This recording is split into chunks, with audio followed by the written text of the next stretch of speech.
Hey, everybody. My name is Mike Petralia. Trags back with the latest installment of the Code Reds podcast on the CLNS Media Network. Joining me as opening day is only a matter of 3 days away as we record this podcast is Mark Sheldon of MLB.com, doing a tremendous job covering, of course, the Cincinnati Reds and all things baseball here in Cincinnati. Mark has made his way back to Cincinnati from doing a tremendous job covering the Reds out in Goodyear. And Mark, we're going to start right off with some news, and that is concerning Alexis Diaz. His spring training was slowed a little bit because of a hamstring at the start. And as it turns out, that is the reason he will start the season on the injured list. What are your thoughts?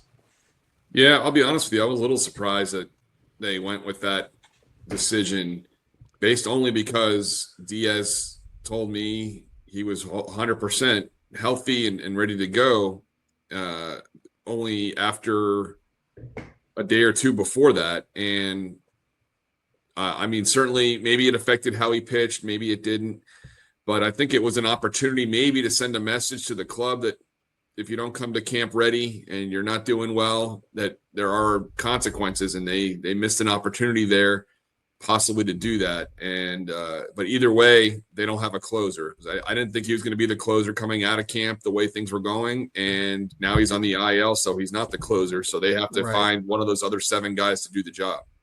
All right, I'm going to throw the obvious name out there that I think could handle the job, Tony Cincy, just based on his stuff. Do you think that is a likelihood that he will get the majority of the opportunities, or is Tito Francona just going to go with how the situation presents itself for the first couple of weeks? That's a great question. I think we're going to see some different people get looks. Certainly, Santillan has the stuff. He had some limited experience doing it in 22. He was obviously a younger and different pitcher then, but the one issue with him is walks, and you can't have your closer walking guys and things like that. So if his stuff is on, he would definitely be a good candidate. I think you might look at Scott Barlow or Taylor Rogers, who have both got closing experience. So does Emilio Pagan. I think any of those 3 veteran guys might get a look first.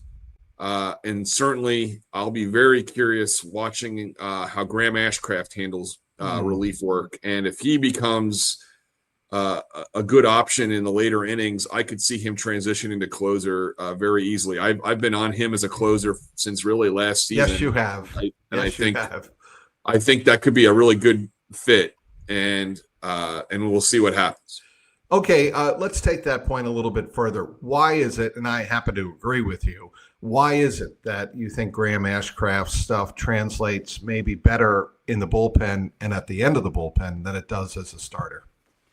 Well, if you look at Ashcraft's history since he came up, he's got basically 2 stronger pitches in his sinker and his cutter, especially his cutter. He throws that pitch 100 miles an hour at times, and he's kind of as he would put it, even a grip it and rip it kind of guy, and he's trying to do that for 6-7 innings, and sometimes you run into inconsistency with that. And plus, he's trying to work on his other pitches. He has a slider. He was working on some other stuff. And when you're a reliever, you can simplify sometimes to 2 pitches. And he can definitely grip it and rip it in 1 or 2 innings and get the most out of those pitches. And he's kind of got that, part of the expression, he's got kind of a red ass mentality. And that really does seem to suit relief work and maybe closing work well. And I think his mentality is one that could go out there and definitely thrive in that role. I think it's a fit. I don't think he was a failed starter by any sense. I think they could have kept trying to start him, but with all the depth they have in their rotation, this is a really good way to use him in the bullpen where maybe they're a little thinner in some spots in their bullpen. I also think adrenaline's a big deal with a guy like Graham Ashcraft. And certainly if you're talking about adrenaline, you don't want it pumping for 6 innings or even trying to pump that much adrenaline. If you're a starting pitcher, you kind of want to, how do I say this best? Balance your energy over a course of 6 innings or ideally 7 innings. Whereas with a closer, or certainly someone in the late innings and high leverage situations, as they call it in baseball, with a lot at stake in very valuable innings towards the end of the game, you want a guy who can, kind of rely on that adrenaline, right? Yeah, I mean, he's a guy he's veteran enough, so I don't think the job will fluster him.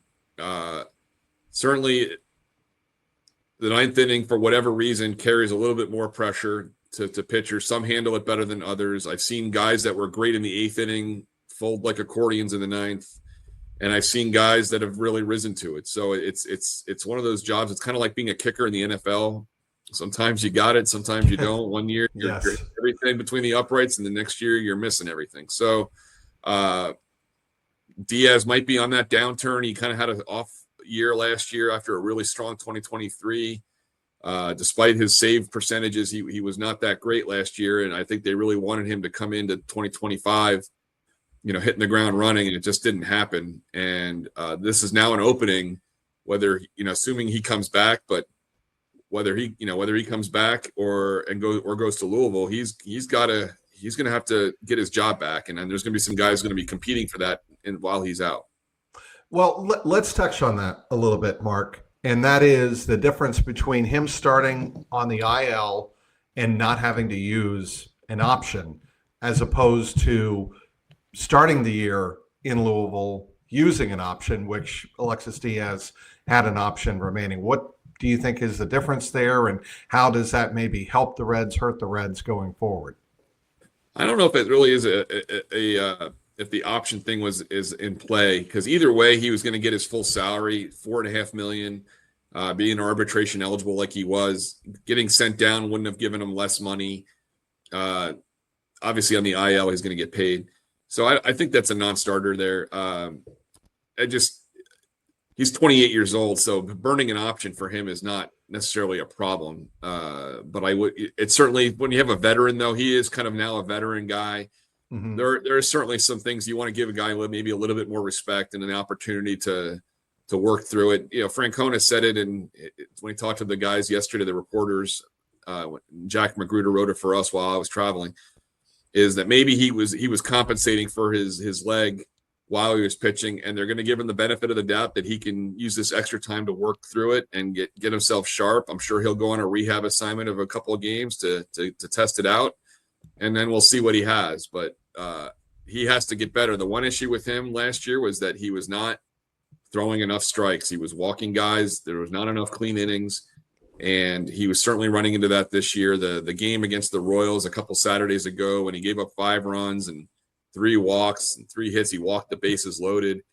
It was a disaster, and it just didn't get much better after that. He certainly had cleaner innings, or a better inning. He didn't give up any runs, but he certainly walked guys, and he was in like 2-0 counts on a couple of times the last time I saw him pitch, and that's just not acceptable for the closing job. Right. And yesterday, Francona said, we want Diaz to be that guy. I talked to the relievers, see how we get there, meaning the 9th inning, and we'll do it the best way we can.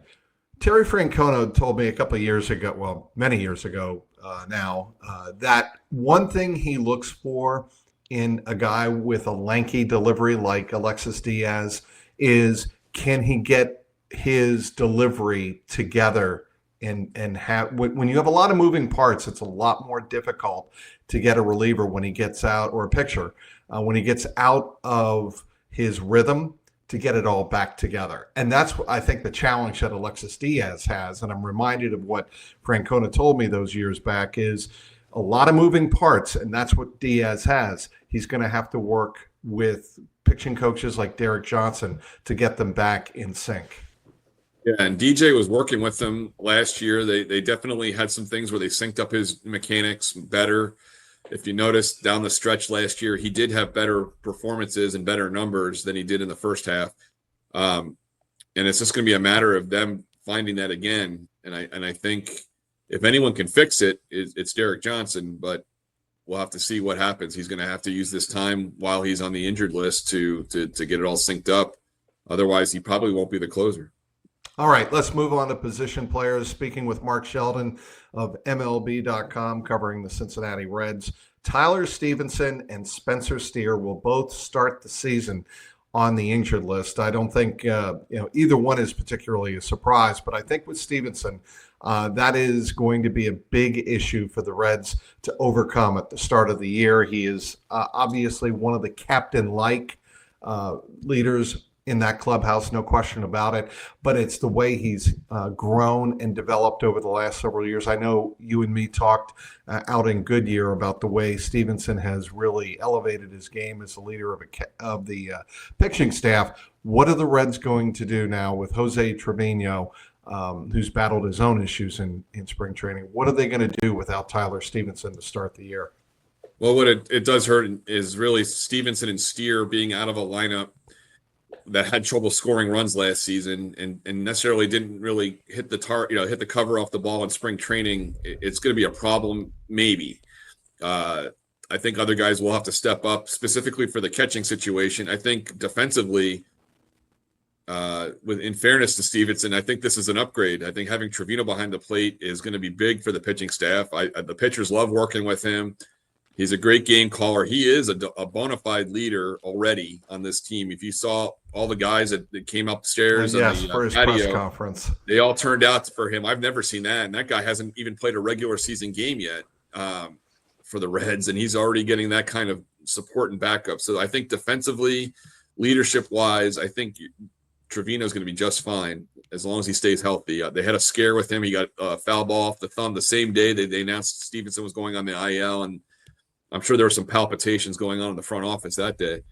On the other hand, offensively, Trevino does not have the Stephenson track record, and that bat's going to be missed. And they're just going to have to get through it. I mean, an oblique injury is tricky. Stephenson's on the maybe the more minor end, they think, of it than other oblique injuries could be, and it's certainly reasonable to think that he could get back in sometime in late April. And they're just going to have to limp through it until hand. And Austin Wynns will be Trevino's backup. And Wynns is a kind of a veteran guy who's going to have his first opening day roster opportunity here. And he'll fill in at times. When he filled in last year, he was at Louisville most of the year. But when he filled in the big leagues, he played 7 games. He did pretty well offensively. So I think they'll have to just get through it. And then when Stephenson comes back, hopefully for his sake, that he can hit the ground running too. All right, Spencer Steer, with the Reds without that right-handed bat, like you mentioned a few moments ago, how does that impact how they come north with, I would presume, Jacob Hurtisby and who else am I thinking of? Who would be the other? Get Blake Dunn. Yeah.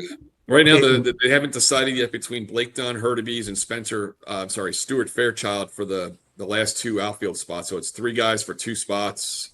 As of today, and Steer not being in the lineup, he was probably going to be the first baseman had he not got on the IL, or actually he was going to be the DH. I think the only thing he could have done if he had made the season on time was DH. So this enables Jamer Candelario to probably DH. It enables Christian Encarnacion Strand to be at first base, and then as far as the extra outfielder, Tito's going to have and Nick Kroll are going to have to decide between the 3 guys that I mentioned before. I think Dunn and Hurtisby have had a better camp than Fairchild. The only hitch with Fairchild is he's out of options and he'll have to clear waivers to go down. I don't think that would be a problem, but some teams feel differently about that than others. And Fairchild does do some things defensively, especially, but he had a really rough camp. He did not look good in those last few days at the plate. So they're going to have to really weigh that when they make their decision. It's a great insight there from Mark Sheldon. Mark, I really appreciate that. Now moving on to the rest of the ball club, the rotation, and how it looks heading into opening day. We know who the first 4 starters are going to be. How do you think Carson Spires will handle getting the nod as the 5th starter in the rotation? I think just fine. He went out and earned it during spring training. I think he had a 2.7 ERA. And, this is a guy who's never been given anything. He was undrafted. He was a walk-on at college.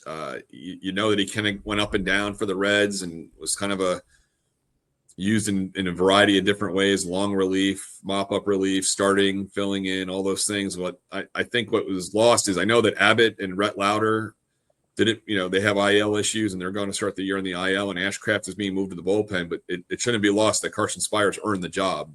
and he had a really nice spring, and he deserves to be here. And I think he'll do okay.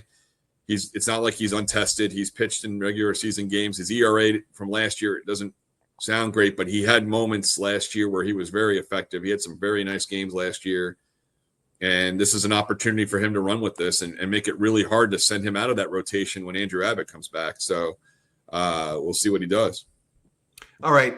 What about the performance of Ellie De La Cruz in spring training? He looked as sensational as every Reds fan would hope he would. The expectations going into the year, and how ready do you think Ellie is to have a sensational year for the Reds?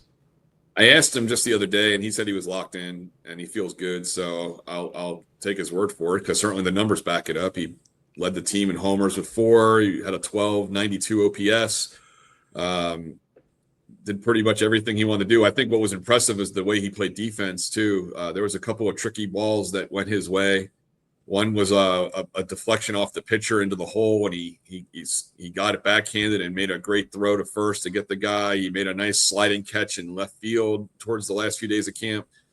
So his defense is on. He can certainly run like the wind, and his hitting seemed to be locked in. He had 2 homers on the first day of camp, of spring games, and then he had a couple more towards the end.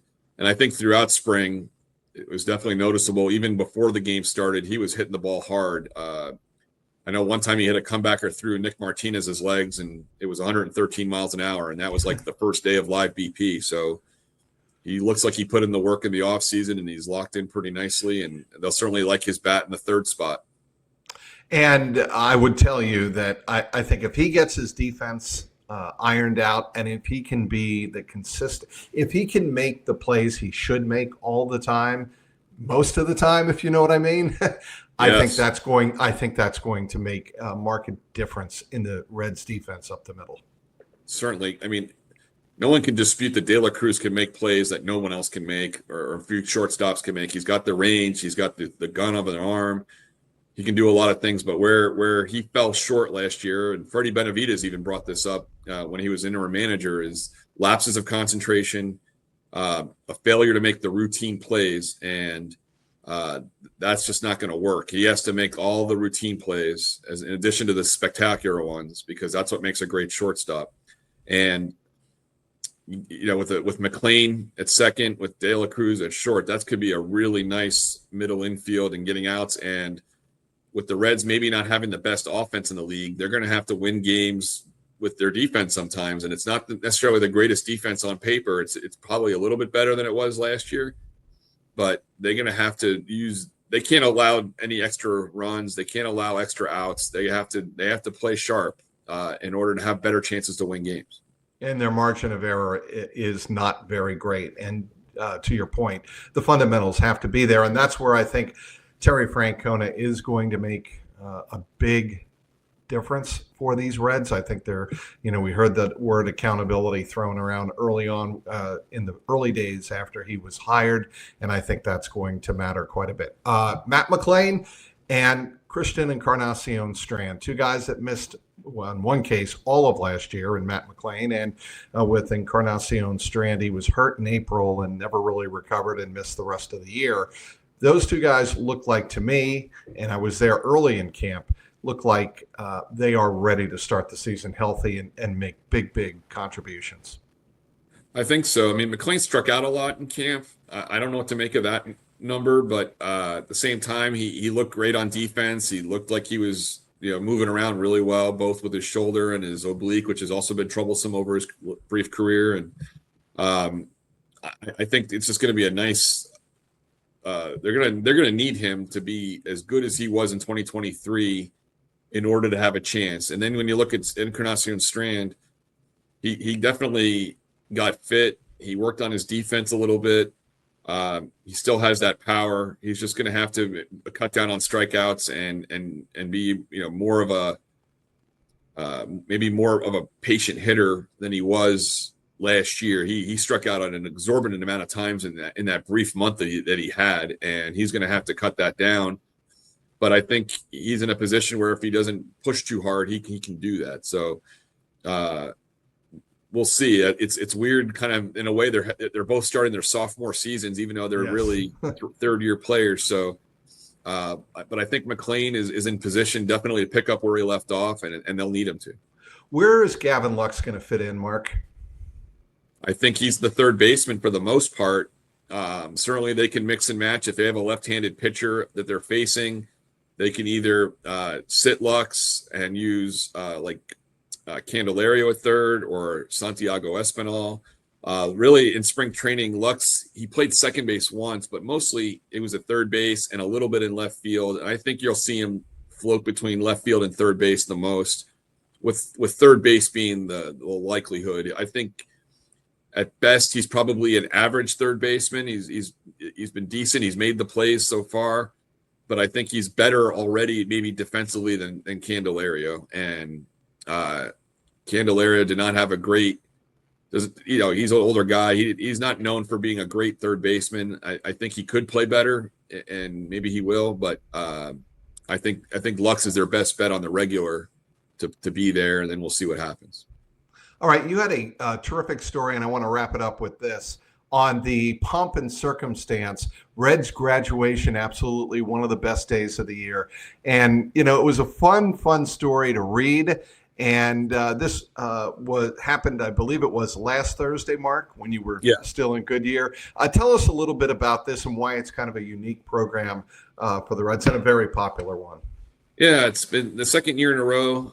Last year they didn't make a big hullabaloo. It was a graduation ceremony, but I didn't know about it until I walked into the complex, and I was like, oh, this is interesting. And it was really neat that they do this. And for the second year in a row, they have some kids that come out of the Dominican Republic. A lot of those kids are signed when they're still teenagers, when they're 16.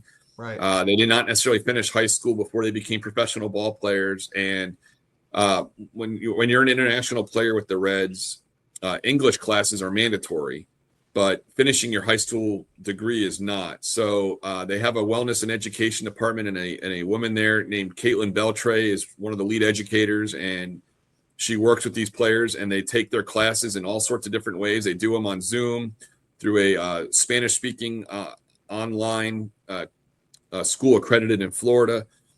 And then also they do in-person lessons. And these students take 21 classes total, and they finish it at their pace, and they try to fit it in around games and workouts and practices and travel and everything else they have to do, nights and weekends and days off. So they really do work hard. And I think in the last 5 years, 6 years, they've graduated 35 people that are, some of them which are not even with the organization anymore. That even if you're let go during your studies, the Reds will still let you continue to finish your degree. And I think, as Jeremy Farrell put it, they obviously want them to have good baseball careers, but if you have this education and this degree, no one can take it away from them, and that's something they can use for the rest of their life, and that's important. And I think it's a cool thing that the Reds do this, because it's, certainly you can say ball players are here to win games and play, and then they're expendable, but this is something they do for them that is, I think, going to help them, live their lives outside of baseball. Well, it's just a feel-good story that I think pro sports, college sports, you name it, but especially pro sports, when you're talking about players getting hundreds of millions of dollars in contracts, and money drives everything, and we all know that. It's the reality of the situation. To see more of the human aspect of things, the people caring about other people as human beings and trying to better their lives, even if you're an organization like the Cincinnati Reds, like you said, trying obviously in the business of winning ball games. To read a story like this is kind of encouraging. And, I like to see more of it, Mark. I don't know about you, but it just makes you feel better, doesn't it? I think what's great about this is that if you looked at the picture, I don't know if you saw it or not, almost everybody in that camp turned out to watch in the audience. It was like a regular graduation ceremony, except in the dozens and dozens of chairs, it was filled with uniformed professional ball players and coaches. And most of the major league camp turned out, much of the minor league camp turned out, a lot of coaches turned out, a lot of the front office turned out. There were people standing on the outside of the seating area because they were out of seats. So I think it's great that not only did these 7 particular people were able to graduate and get their diplomas and realize an accomplishment like that and have it honored, but I think it's great that the entire organization showed their support. They took an hour plus out of their day usually these days are filled with workouts, 8 a.m. To 9 a.m. These guys were sitting there through a very, very nice ceremony. And I think that's cool they did that.